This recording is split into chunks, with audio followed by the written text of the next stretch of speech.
Good morning, Melissa. We usually do this about noon, but we've changed our time, so it's still morning time. How are you? How was your week? I am good. It was very short and very, very busy. Yeah, yeah. Well, that's a good thing that you're busy, right? Yes, Yeah. absolutely. So are you seeing more buyers coming out right now?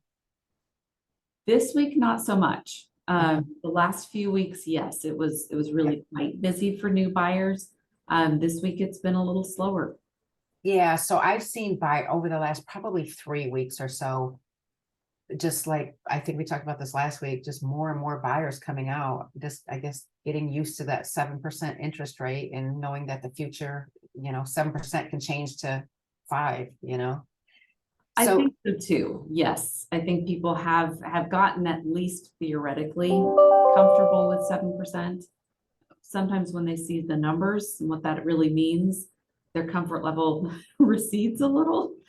But but yeah, we've just got to help them. There are strategies to still make home buying affordable in this market, and we just have to help them work through those.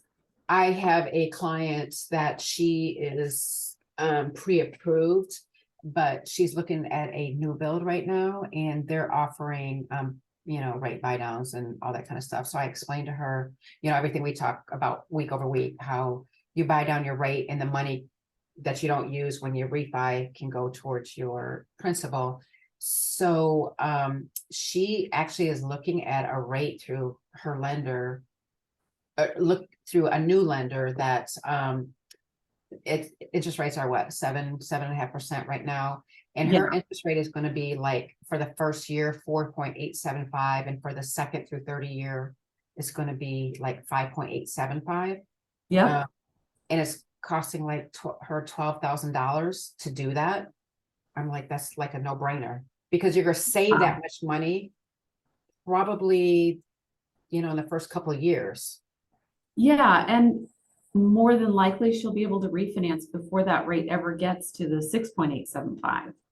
That Yeah, it that she's because on those temporary buy downs, it is a fixed rate at today's interest rate. yeah, So if it's 6.875, that is the rate. That's what you're qualified at. That's what you know your payment will be year three through whenever until you refinance.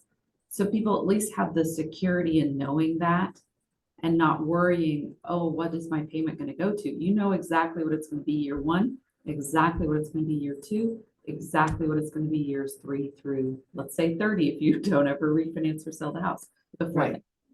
Right, yeah, and so that's always good to know, is that just because the rates say they're 7.5, there's always things, and lenders you guys are doing such creative things now with interest rates and mortgages, so Exactly. There are options.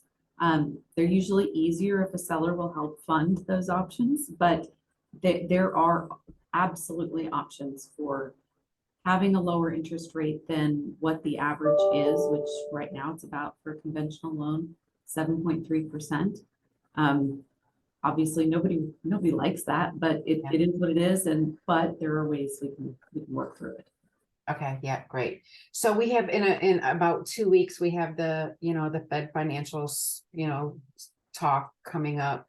I know that October student loans are going to start to be due again. What other things are happening in the financial sector that's affecting our market?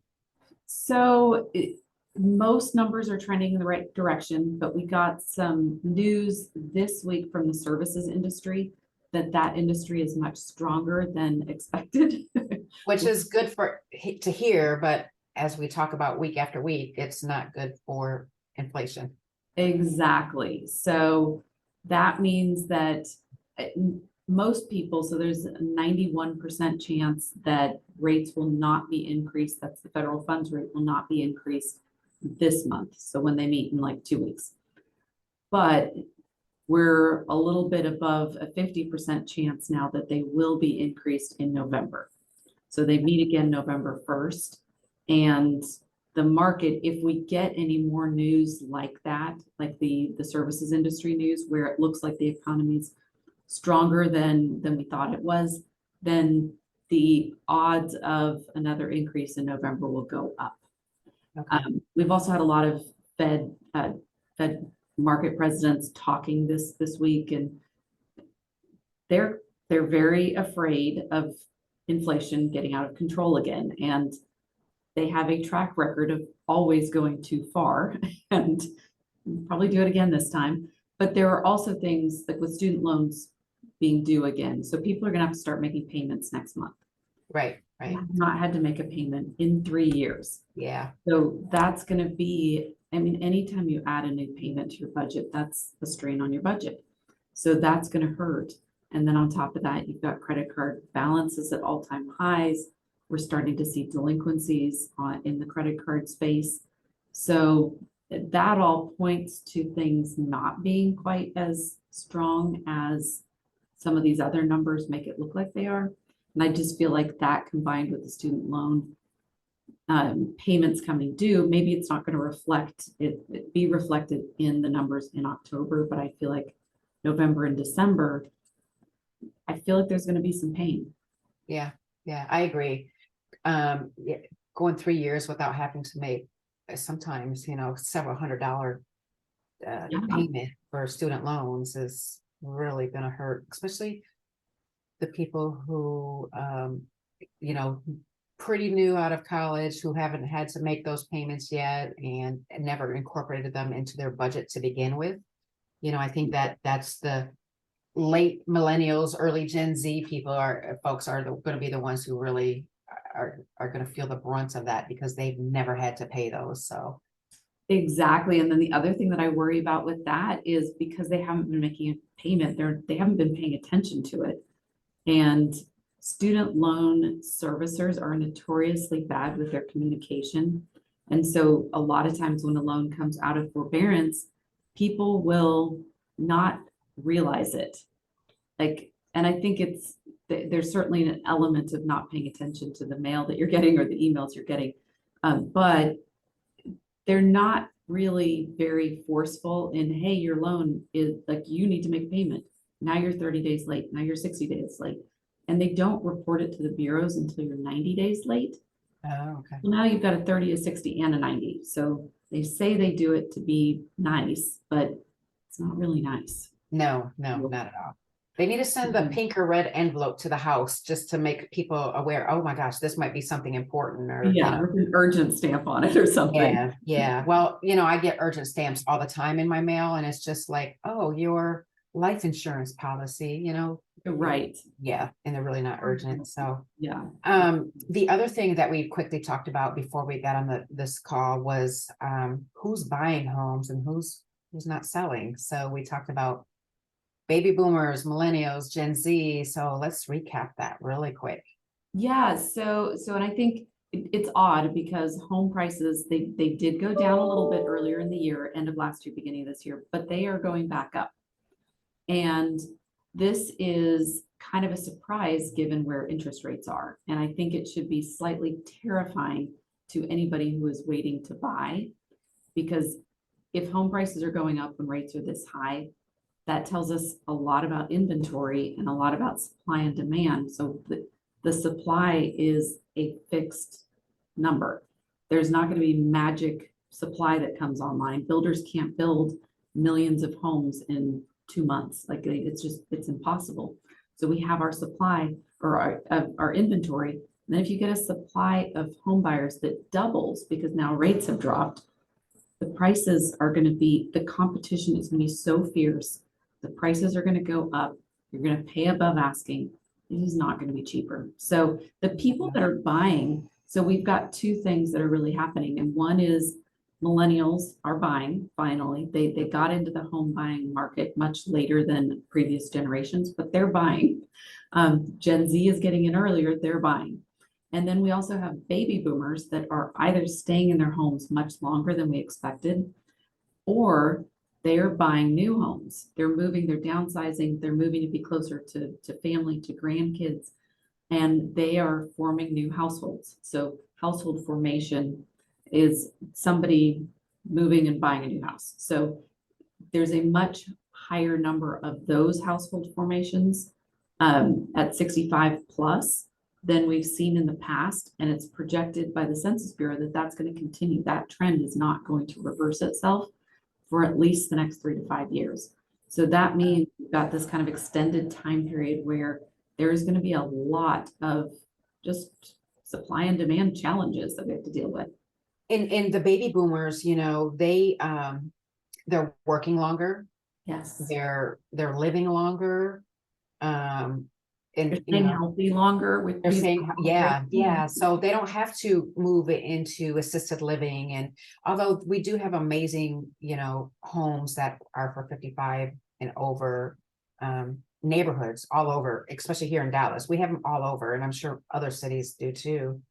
But yeah, they're just building these communities for those baby boomers that, you know, they can live there and all their friends are their same age, or all their neighbors are the same age. So Yeah, no, they're great options, really great options. But I think that that trend where people will move to be where their grandkids are, those are the places where the jobs are. So that's Dallas, yeah. that's W. Yep. And I the other day I saw I was reading something, and so the article and all the statistics that I've been looking at show that the North Texas, especially the Dallas Metroplex area, we are about 4% under where we were price per house, 4% under where we were at the all-time highest, and that is when people were throwing money at homes because the interest rates were so low.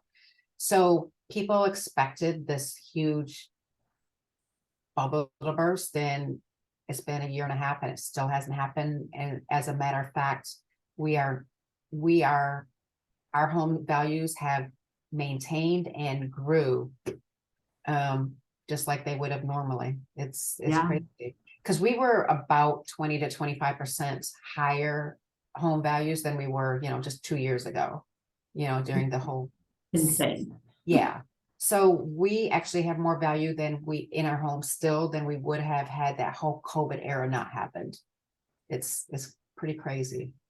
Yeah, and it is, I mean, we're trending back up. So Yeah. it is not going to be a big drop, certainly not in the next 3 to 5 years. Yeah, so now it's great, still a great time to sell a home because you're getting those great values. We're seeing buyers out still. And because mortgage companies are doing a lot of fancy things with mortgages. And people, I think, are just in general getting used to the interest rate and are accepting it and know that, you know, in the future, it's a great possibility to refinance for a much lower interest rate. Yeah, yeah. So, And in the meantime, they're building equity. yeah. So it's Yes. like if you don't buy, you miss out on that equity. If you wait a year or two, that's 10 or 15% equity that you missed out on. Yeah.